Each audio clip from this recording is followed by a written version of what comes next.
The sacrifices of Muslims in India's journey to freedom and its establishment as a republic are often ignored.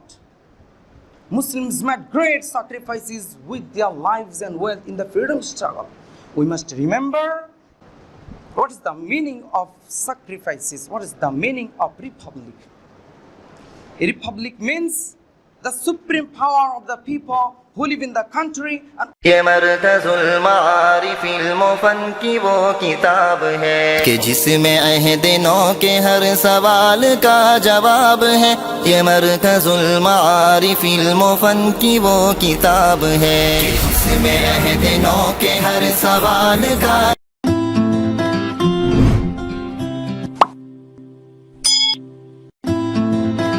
Assalamu alaikum and a very good afternoon to all of you.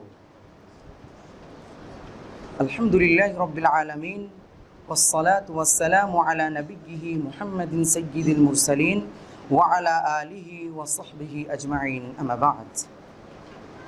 May praise be to Allah, the creator of the worlds, and peace and blessings be upon his prophet Muhammad sallallahu alaihi wasallam, the head of all messengers, upon his family and all his companions. Respected President, honorable judges, and dear friends with guests. The topic is today's talk is the Republic Day of India. My dear dignitaries, India is a self-governing country since 1947. India got independence from British on the 15th August 1947, which we celebrate as Independence Day. However, the Constitution of India came into the practice on 26 January 1950. Since then, we celebrate as Republic Day every year.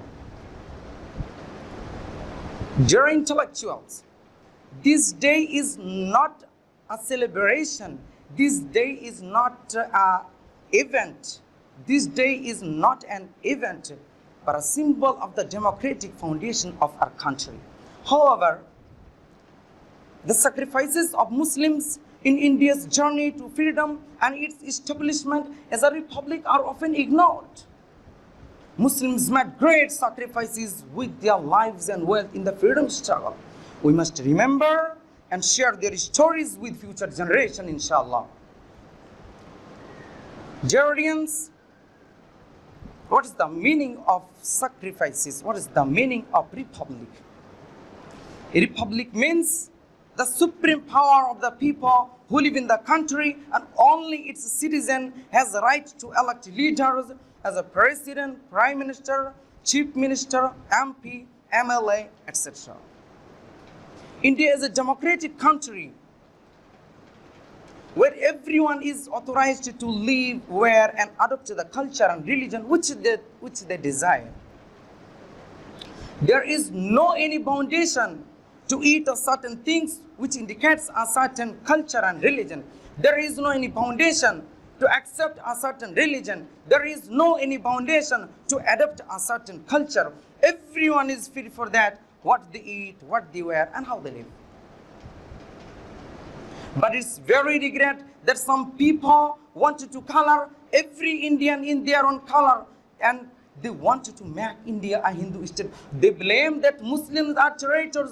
They consider that Muslims are danger for the safety of our country.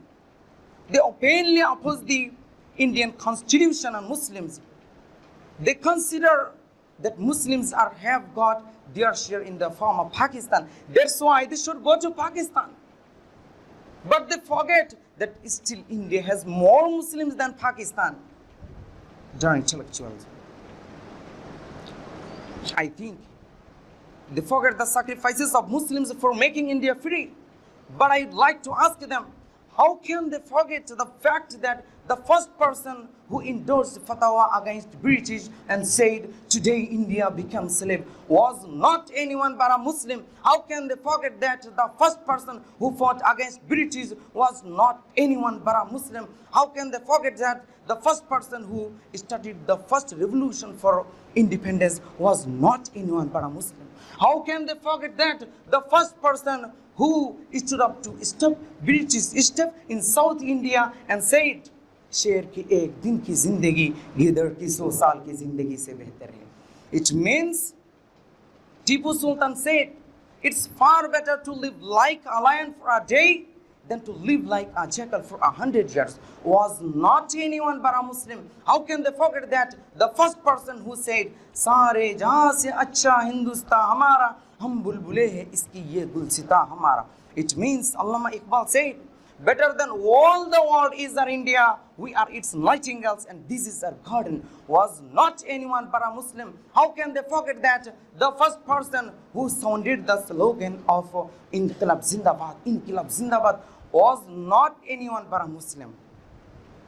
Dear intellectuals, dear brothers, let us remember the great freedom fighters of India, Mahatma Gandhi, Maulana Mahmud Hassan Diwbandi, Maulana Hussain Ahmad Madani, Maulana Muhammad Ali Jauhar, Maulana Abul Kalam Azad, Ashfaqullah Khan, Tipu Sultan, Subhash Chandra Bose, Chandrasekhar Azad, Lal Bahadur Shastri, Jawaharlal Nehru, and other freedom fighters. That's all.